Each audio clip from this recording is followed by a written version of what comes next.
बिलावल भुट्टो ने तमाम जमातों के अरकान पर मुश्तमिल कमेटी बनाने की तजवीज़ दे दी। चेयरमैन पीपल्स पार्टी ने कौमी असम्बली में इजहार ख्याल करते हुए मशवरा दिया कि पीटीआई अरकान असम्बली और कमेटियां ना छोड़ें। जो लोग नहीं चाहते थे कि पीटीआई ना हो तो वो खुश होंगे। सवाल किया, अगर आपस की लड़ाई में लगे रहे तो मुल्क आगे कैसे बढ़ेगा।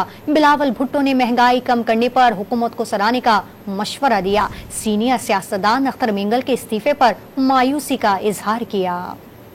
बिलावल भुट्टो ने तमाम जमातों के अरकान पर मुश्तमिल कमेटी बनाने की तजवीज़ दे दी। चेयरमैन पीपल्स पार्टी ने कौमी असम्बली में इजहार ख्याल करते हुए मशवरा दिया कि पीटीआई अरकान असम्बली और कमेटियां ना छोड़ें। जो लोग नहीं चाहते थे कि पीटीआई ना हो तो वो खुश होंगे। सवाल किया, अगर आपस की लड़ाई में लगे रहे तो मुल्क आगे कैसे बढ़ेगा। बिलावल भुट्टो ने महंगाई कम करने पर हुकूमत को सराहने का मशवरा दिया। सीनियर सियासतदान अख्तर मिंगल के इस्तीफे पर मायूसी का इजहार किया।